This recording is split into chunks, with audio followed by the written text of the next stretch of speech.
Good morning. आज हम exercise 16 विविध के बचे हुए जो 4 क्वेश्चन है वो करेंगे, जो कि हमारा आज का पहला क्वेश्चन है कि क्रमशः 6 सेंटीमीटर, 8 सेंटीमीटर और 10 सेंटीमीटर त्रिज्याओं वाले धातु के 3 गोलों को पिघलाकर, यानी बेटा धातु के 3 गोले हैं, यानी एक की त्रिज्या तो कितनी है 6, एक की त्रिज्या कितनी है 8 और एक की त्रिज्या कितनी है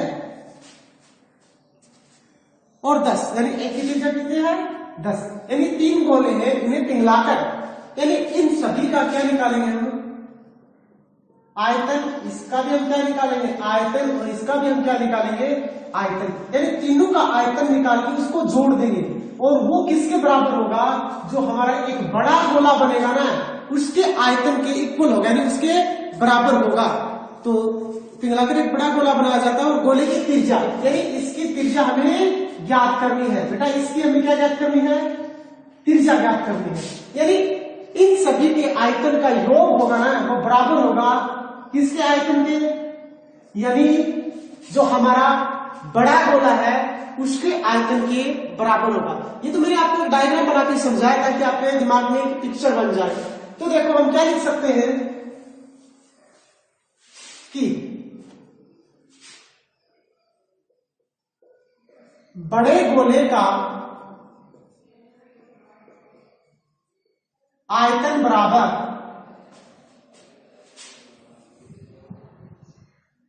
6 सेमी त्रिज्या के गोले का आयतन प्लस 8 सेमी त्रिज्या के गोले का आयतन और प्लस 10 सेमी त्रिज्या के गोले का आयतन, यानी हम 6 सेमी त्रिज्या के गोले का आयतन निकाल के 8 सेमी की त्रिज्या के गोले का आयतन निकाल के 10 सेमी त्रिज्या के गोले का आयतन, तीनों को जब जोड़ेंगे ना तो वो बड़े गोले के आयतन के बराबर होगा, क्योंकि इन्हीं छोटे छोटे जो 3 गोले हैं इन्हें मिलाकर एक बड़ा गोला बनाया गया है, यानी कहने का मतलब है जो इनका आयतन होगा ना वो इसके आयतन के अनुसार होगा। तो हम बड़े गोले की त्रिज्या क्या मान लेंगे कैपिटल R मान लेंगे और इन गोलों की त्रिज्या हम क्या मान लेंगे स्मॉल r मान लेंगे। देखो अब गोला है और गोले का आयतन क्या होता है बेटा 4/3 पाई और r की क्यूब। हमने बड़े गोले का आयतन की त्रिज्या हमने क्या, बड़ा गोला था इसकी त्रिज्या हम क्या मान लेंगे कैपिटल R, अब इसका हम क्या निकाल देंगे आयतन बराबर। अब देखो यहां से 6 सेमी यानी सबसे छोटा है इसको हम क्या मान लेंगे आयतन तो वही होगा 4/3 पाई का पाई रहने दो बेटा। अब देखो R की क्या होती है क्यूब ना, तो हम क्या कर देंगे 6 की क्यूब प्लस 4/3 पाई गुणा 8 की क्यूब प्लस 4/3 गुणा पाई गुणा 10 की क्यूब। अब देखो 4/3 और पाई इसमें भी, 4/3 पाई इसमें भी, 4/3 और पाई इसके अंदर भी है, यानी 4/3 पाई r की क्यूब बराबर 4/3 पाई हमने क्या कर दिया बाहर ले लिया, यह क्या बचा 6 की क्यूब प्लस यह कितना बचा 8 की क्यूब, ये तो मैंने बाहर ले लिया, ये बाहर ले लिया प्लस और 10 की क्यूब। अब देखो 4/3 और पाई, अब ये 4/3 पाई यहां भी है, ये पूरा में पूरा आएगा तो इसके बट्टे में आ जाएगा और 4/3 पाई से 4/3 पाई कैंसिल हो जाएगा और क्या बच जाएगा r की क्यूब बराबर 6 की क्यूब प्लस 8 की क्यूब प्लस 10 की क्यूब। आएगा समझ में? देखो एक बार मैं फिर से बता रहा हूं आपको, यानी हमें क्वेश्चन में दिया गया कि एक 6 सेंटीमीटर, एक 8 सेंटीमीटर, एक 10 सेंटीमीटर के 3 गोले दिए गए हैं, उन गोलों को बेटा पिघलाकर एक बड़ा गोला बनाया गया, उस बड़े गोले की हमें क्या पूछ ली त्रिज्या पूछ ली। तो हमें एक चीज का पता होना चाहिए कि जब हम इन तीनों का आयतन निकाल के उसको जोड़ देंगे तो वो किसके बराबर हो जाएगा, वो जो हम बनाए बड़ा गोला बनाएंगे उसके आयतन के बराबर हो जाएगा। और उस बड़े आयतन तो हम निकाल लेंगे, परंतु हमारे पास उसकी क्या पूछ लिया इसने, त्रिज्या का मान पूछ लिया। अब बड़े गोले का आयतन क्या था, 4/3 पाई, बड़ा इसने कैपिटल मान लिया, आर की क्यूब बराबर 4/3 पाई। आर यहाँ था परंतु मैंने आर की जगह सीधा इसका मान रख दिया 6 की क्यूब प्लस इसका भी 4/3 पाई, यहाँ 8 है तो 8 की क्यूब प्लस इसका भी मैंने 4/3 और पाई इसको कर दिया 10 की क्यूब। अब हमें पता है 4/3 पाई यहाँ भी है, 4/3 पाई यहाँ भी और 4/3 गुणा पाई यहाँ भी है। तो 4/3 गुणा पाई हमने क्या कर दिया, बाहर ले लिया है। तो यहाँ से कितना बच गया 6 की क्यूब, यहाँ से प्लस का साइन 8 की क्यूब प्लस का साइन और 10 की क्यूब। अब देखो 4/3 गुणा पाई यहाँ है, 4/3 गुणा पाई यहाँ है, तो ये दोनों क्या हो जाएंगे, कैंसिल हो जाएंगे ना। अब आर की क्यूब बराबर बच गया 6 की क्यूब प्लस 8 की क्यूब और प्लस से 10 की क्यूब।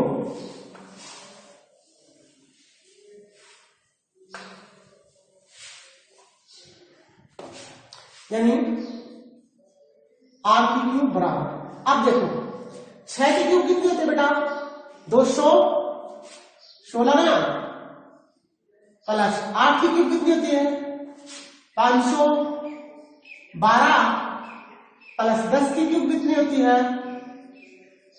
1000। इन सभी को हम जोड़ लेंगे, यानी 512 और 216, 6 2 8 2 6 2 8 1 2 5 2 7 1000 वो है 1728। अब 1728 का हम क्या याद करेंगे, घनमूल याद करेंगे ना, यानी 1728 का क्या करेंगे, अभाज्य गुणनखंड करेंगे। और जो गुणनखंड करेंगे ना बेटा, उसमें से हम 3 के जो हमारे जोड़े आएंगे, जितने भी जोड़ आएंगे उनसे 3 में एक कॉमन ले लेंगे। जैसे देखो 1728 का अभाज्य गुणनखंड करेंगे, सबसे पहले 2 2 8 16 1 2 6 12 2 चुका 8 फिर से 2 4 3 2 फिर से 2 2 2 6 12 और 2 6 12 ना, देखो 2 2 4 2 एकम 2 और 2 6 12 फिर से 2 2 एकम 2 0 2 8 16 फिर से 2 2 5 10 2 चुका 8 फिर से 2 27 है ना। अब 3 का 9 फिर से 3 का नीचे कितना बचेगा 3 और फिर से 3 का यानी 1, यानी हमारे पास जोड़े कितने आ गए 2 गुणा 2 गुणा 2 गुणा 2 गुणा 2 गुणा 2 गुणा 3 गुणा 3 गुणा 3। तो इन 3 में से हम 1 2 ले लेंगे, इन 3 में से भी 1 2 ले लेंगे, इन 3 में से भी 1 3 ले लेंगे, इन 3 जोड़े में से बोला होगा 3 जोड़े में से एक संख्या बता लेंगे।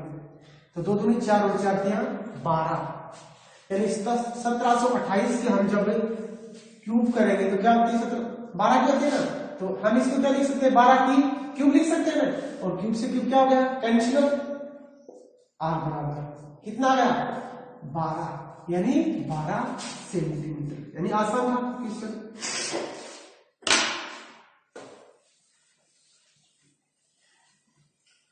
इससे अगला क्वेश्चन है क्वेश्चन नंबर 12 और क्वेश्चन नंबर 12 हमारा है कि एक शंकु के आधार के बर्तन की त्रिज्या 10 सेंटीमीटर है। यानी क्वेश्चन नंबर 12 बोला कि एक शंकु है, उसके आधार की त्रिज्या कितनी दी गई है 12 सेंटीमीटर दी गई है और ऊंचाई है वो 18 सेंटीमीटर, यानी जो हाइट है ना वो कितनी दी थी 18 सेंटीमीटर दी थी। इसके आगे बोल रहा है कि यह पानी से पूरा भरा हुआ है, यानी पूरा पानी से क्या है भरा हुआ है। इसे 5 सेमी त्रिज्या के एक बेलनाकार बर्तन में उंडेला जाता है, यानी क्वेश्चन पहले भी आ गया बेटा, ऐसा का ऐसा ही क्वेश्चन पहले आ गया हमारे पास। यानी 5 सेमी के बर्तन में इसे उंडेला जाता है तो ये बर्तन क्या हो जाता है पूरा भर जाता है। और तो इस बर्तन की ऊंचाई ज्ञात कीजिए, यानी इस बेलनाकार बर्तन की हमें क्या ज्ञात करनी है ऊंचाई ज्ञात करनी है। तो देखो ये सबको इसकी त्रिज्या आर बराबर तो कितनी है 12 और एच बराबर कितनी है 18। ये तो शंकु के लिए आ गया। और बेलन के लिए कैपिटल आर मान लो, आर बराबर तो कितनी है 5 और एच का मान हमें क्या करना है ज्ञात करना है। तो जो इसके अंदर पानी है ना वो पूरा पूरा इसके अंदर डालेंगे तो पूरा पूरा भर जाएगा। यानी जो शंकु का आयतन होगा वो बराबर होगा किसके बेलन के आयतन के। यानी शंकु का आयतन बराबर है बेलन का आयतन। और शंकु का आयतन बेटा क्या होता है 1/3 पाई आर स्क्वायर एच। और बेलन क्या क्या होता है पाई आर स्क्वायर एच। और पाई से पाई क्या हो गया कैंसिल हो गया।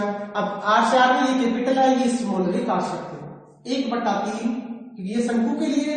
और शंकु का आर कितना 12 और 12 गुणा में 12 और गुणा में एच का मान कितना है 18 ना 18 बराबर 18 था 18 बराबर आर स्क्वायर कितनी है 5 यानी 5 गुणा में 5 और गुणा में एच का मान हमें ज्ञात करना। कट रहा उसको काट दो 3 चौका 12 और नहीं कट रहा ना। तो जब इसे एच का मान ज्ञात करेंगे तो 25 इसके बट्टे में आ जाएगा 4 गुणा 12 गुणा 18 और बट्टे में 25। अभी को गुणा करना 12 चौका 48 और गुणा में 18 बटे 25।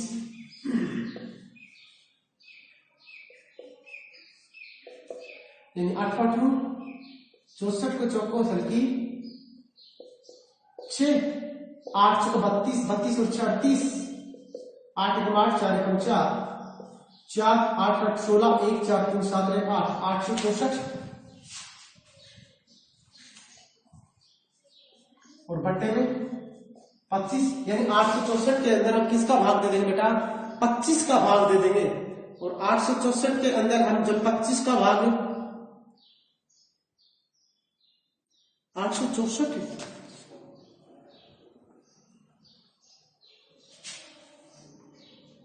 जो 25 राइट 10 सेंटीमीटर त्रिज्या 10 सेंटीमीटर बेटा ये त्रिज्या ने इसमें 10 सेंटीमीटर दी और हमने कितनी कर दी थी 12। चलो ठीक है 12 से भी निकाल सकते हैं क्योंकि त्रिज्या तो 12 भी तो हो सकती है। जरूरी है क्या कि 10 हो ठीक है ना। हमने मिस्टेक से 10 12 लिख दिया यहाँ पे त्रिज्या क्वेश्चन के अंदर 10 दी गई है तो ये मान लो 12 भी हो सकती है। क्वेश्चन में जाना 12 भी तो पुट करके दे सकता है या 5 जरूरी है या 6 भी कर सकता है ना। यदि 10 होता तो वो आसानी से कट जाता है क्योंकि 5 दूनी 10 से कट जाता है। अब ये कटेगा नहीं क्योंकि 864 के अंदर हमें किसका भाग देना पड़ेगा 25 का भाग देना पड़ेगा और वो पॉइंट के अंदर आएगी बस इतना सा है। और ये यदि 10 होता तो हम काट देते इसको है ना इस 5 को 10 काट देते। अब 864 के अंदर हम किसका भाग दे देंगे 25 का भाग दे देंगे 864 के अंदर 25 का भाग दे देंगे। और आप है ना यहाँ पे 10 बना के खुद निकाल लेना ठीक है ना। जब आप क्वेश्चन को सोल्व करो तो आप 10 मान लेना ठीक है। यहाँ पे आप 10 मान लेना तो 10 गुणा 10 हो जाएगा। अब 10 गुणा 10 ये 3 6 18 और 10 गुणा 10 और गुणा में कितना हो जाएगा 18 ना। तो 10 गुणा में 10 गुणा में 18 अभी 2 बार 5 5 आता 5 दूनी 10 5 दूनी 10 2 दूनी 4 और 4 की 24। इसका आंसर कितना आ जाता है बेटा इसका आंसर 24 आ जाता है यदि आप 10 करके निकालो। अब 25 से निकालो तो 25 की 75 25 की 75 बच गया 6 में से 5 जाएगा तो 1 8 में 7 जाएगा तो 1 तो 25 चौका 100 4 1 पॉइंट 25 पंजो 125 125 10 में से 5 जाएगा तो 5 और 25 छक्की 150 सही है ना। 10 में से 5 जाएगा तो 5 3 में 2 150 यानी कितना आ गया 34.56 सेंटीमीटर। यानी आ सकता है ये मान भी जरूरी थोड़ा ना यहाँ पे आर का मान बदल देगा तो ये आ सकता है। आप ना इसी क्वेश्चन को आप 10 मान के कर लेना इसका आंसर कितना आ जाएगा 24 आ जाएगा।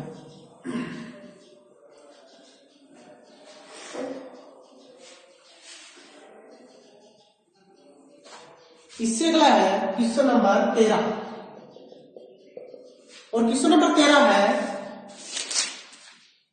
यदि 11 सेमी गुणा 3.5 सेमी गुणा 2.5 सेमी मोम के एक घनाभ से, यानी एक मोम का ना पूरा घनाभ बना हुआ है, घनाभ तो आप जानते ही हो, देखो मैं बना देता हूं, यानी घनाभ यानी पूरा किसका बना हुआ बेटा, मोम का बना हुआ है। और ये जो दिया गया ये 11, ये तो 11 सेंटीमीटर, ये 3.5 दे रखी है, और ये ना ये 2.5 दे रखी है, इतनी सी चीज, यानी ये हमें माप दिए हुए पूरा किसका बना हुआ है, मोम का बना हुआ है। और इस घनाभ से 2.8 सेमी व्यास की एक मोमबत्ती बनाई जाती है, यानी इसी से एक क्या बनाई जाती है बेटा, एक मोमबत्ती बनाई जाती है, यानी इसी से क्या बनाई जाती है, एक मोमबत्ती बनाई जाती है। अर्थात मोमबत्ती कैसी होगी, बेलनाकारी तो होगी, जो क्योंकि मोमबत्ती का आकार कैसा होगा, गोल होगा, यानी वो बेलनाकार है मोमबत्ती। अब मोमबत्ती बनाई जाती है तो मोमबत्ती की लंबाई ज्ञात करनी है, यानी मोमबत्ती का हमें क्या दे दिया, व्यास दे दिया 2.8, यानी इसका क्या दे दिया हमने बेटा, व्यास दे दिया कितना, 2.8, और इसकी हमें क्या पूछ ली, हाइट का मान पूछ लिया। जो पिछला क्वेश्चन था वैसा का वैसा ही क्वेश्चन मानो। अब जो इस घनाभ का आयतन होगा ना, वो ही किसका आयतन होगा, इस मोमबत्ती का आयतन होगा ना। तो आप लिख सकते हो घनाभ का आयतन बराबर मोमबत्ती का आयतन। अब देखो बेटा घनाभ, घनाभ का आयतन क्या होता है, लंबाई गुणा चौड़ाई गुणा ऊंचाई बराबर। और मोमबत्ती कैसी है, बेलनाकार, और बेलन का आयतन क्या होता है, pi r square h, pi r square h. अब देखो लंबाई चौड़ाई ऊंचाई सभी किसमें दी गई, सेंटीमीटर में दी गई, ये भी सेंटीमीटर में है, तो आंसर हमारा सेंटीमीटर में आएगा। तो लंबाई तो कितनी है, 11, तो 11 गुना, चौड़ाई कितनी है 3.5, तो 3.5 गुना, ऊंचाई कितनी है 2.5, 2.5 बराबर। पाई का मान 22/7 गुना आर का मान, देखो बेटा आर का मान यहाँ पे 2r का मान दिया गया है 2.8, और r का मान निकालेंगे तो 2.8 पे 2 का भाग दे देंगे, और r का मान आ जाएगा 1.4। r का मान कितना आ जाएगा, 1.4, यानी हम जब यहाँ r का मान रखेंगे तो कितना रखेंगे, 1.4 गुना 1.4, और गुणा यहाँ से किसका मान निकालेंगे, h का मान निकालेंगे। अब देखो जब h का मान निकालेंगे ना, तो 22/7 को इस साइड में भेजेंगे तो 7 तो ऊपर आ जाएगा, 22 कहां जाएगा, नीचे। 1.4 गुना में 1.4 गुना भी, ये भी कहां जाएंगे, नीचे आ जाएगा, यानी 11 गुना 3.5 गुना 2.5। अब ये 7 नीचे था, ये तो कहां गया, ऊपर आ गया। ये 22 के ऊपर था तो नीचे आ गया, 1.4 के नीचे था, ये ऊपर था तो ये भी नीचे आ गया, और ये 1.4 भी कहां था, ऊपर, तो ये भी कहां गया, नीचे। और इस साइड में कितना बच गया बेटा, सिर्फ h बच गया।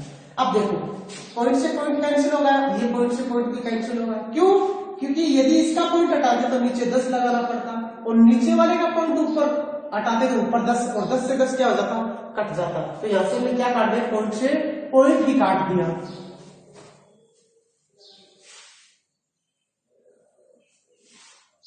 अब 7 गुणा 11 गुणा 35 गुणा 25, और बट्टे में 22 गुणा 14 गुणा 14। अब काट दो जो कट रहा है,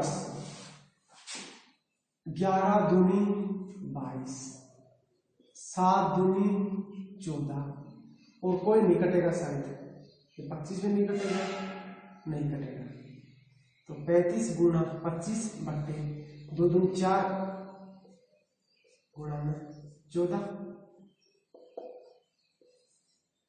अब आप 35 को 25 से गुणा कर लो, और 16 चौके 64 का भाग ले लेंगे ना, क्या बोल रही है, 14 28 में 56, 14 चौके 56, यानी 56 का हम क्या कर देंगे, भाग ले देंगे, तो 25 पंजो 125, 125 को 5 असल की 12, 25 75 और 75 और 12 87 बट्टे 4 चौका 16 56। किसका भाग दे देंगे? 56 का भाग दे देंगे। 875 में 56 का भाग देंगे। 56 एकम तो 56 ना बचेगा कितना? 1 8 + 5 3 5 यानी 6 पंजो 5 6 30 यानी लगभग 5 बार रहेगा बेटा। 6 पंजो 30 की बिंदु हसल की 3 पंजो 25 20 28 280 होता है और 56 छक्की करके देख लो। 6 से 36 को 6 हसल की 3 6 पंजो 30 और 3 33 तो बड़ा हो गया लगभग 5 बार जाएगा और 5 बार जाएगा तो 280 में यहाँ कितना बचा? 5। अब 11 8 में से 11 में से 8 जाएगा तो 3 आगे पॉइंट 0 350 है ना लगभग 6 बार जाएगा 336 का और 10 में से 6 जाएगा तो 4 4 में से 1 फिर से 0 140 है ना लगभग 2 बार जाएगा यानी आंसर क्या आ जाएगा इसका? 15.62 सेमी। यानी h का मान क्या पॉइंट में भी आ सकता है ना तो h बराबर कितना गया? 15.62 सेमी। इससे अगला क्वेश्चन है, अंतिम क्वेश्चन है बेटा हमारी विविध का, अंतिम क्वेश्चन है विविध का और इसके बाद हम एक्सरसाइज नेक्स्ट 17 की स्टार्ट करेंगे कल। केंद्रीय प्रवृत्ति की माप एक अच्छी एक्सरसाइज है बेटा। तो क्वेश्चन नंबर 14 है, धातु के एक गोले का व्यास 6 सेंटीमीटर है। यानी धातु का एक गोला है, ये मान लो गोला है। आप डायग्राम बना लो तो जल्दी समझ में आ जाएगा। इसका व्यास दिया गया कितना? 6 सेंटीमीटर और गोले को पिघलाकर एक समान वर्तीय अनुप्रस्थ काट परिच्छेद वाला तार बनाया जाता है। यानी देखो एक समान वर्त माने सही आकार अनुप्रस्थ माने एकदम सीधा और लंबा एक तार बनाया जाता है। तार की लंबाई 36 मीटर हो तो त्रिज्या ज्ञात कीजिए। ये लो बेटा, यानी इस गोले को पिघलाकर क्या बनाया जाता है? एक तार बनाया जाता है और तार एक ही मतलब अनुप्रस्थ काट मतलब एकदम सही, कहीं मोटा नहीं कहीं पतला नहीं, एक ही समान से जाएगा वो और एक तार बनाया जाता है और उस तार की हमें क्या दे दी? लंबाई दे दी कितनी? 36 मीटर दे दी। यानी तार की लंबाई कितनी है? 36 मीटर दे दी और ये किसमें गोले का? ये 6 सेमी में है और वो किसमें दे दिया? हमें मीटर में दे दिया। तो देखो अब ये तार है और तार कैसा होगा बेटा? बेलनाकार ही तो होगा। तार कैसा होगा? बेलनाकार। तो हमें पता चल गया कि गोले का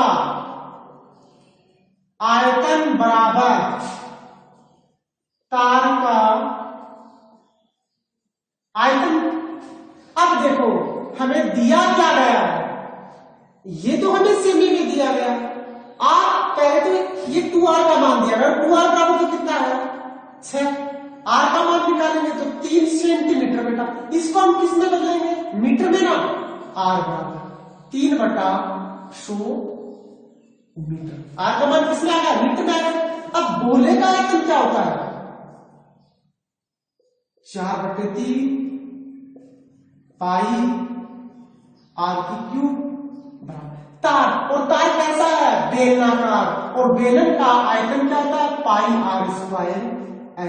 अब देखो बेटा ये 36 है ना, ये h का मान है। किसका मान है? h का मान है 36। क्यों? क्योंकि जब ये पड़ा है तो इसकी लंबाई हो जाती है और जब इसको खड़ा कर देंगे तो इसकी क्या हो जाएगी? ऊंचाई। तो h का मान कितना दिया गया है? 36 और हमें किसका मान निकालना है? इसकी त्रिज्या निकालनी है, इसका r का मान निकालना है। यानी यहां से r का मान निकालना है, कैपिटल मान लेना है इसको।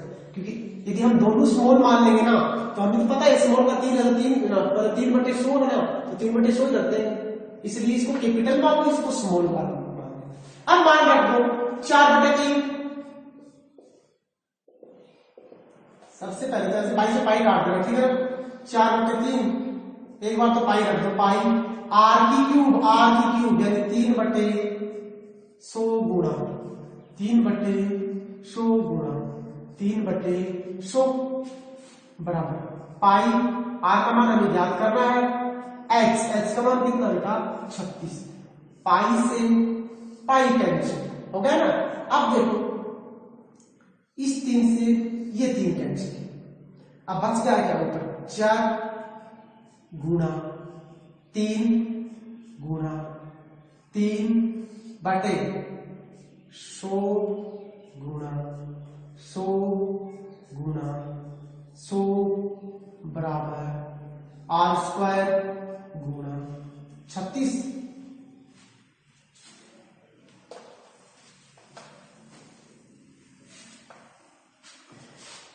इस 36 को इस साइड में भेजो तो नीचे आ जाएगा, तो 4 गुणा 3 गुणा 3/100 गुणा 100 गुणा 100 और गुणा में 36 और इस साइड में कितना बचेगा r²।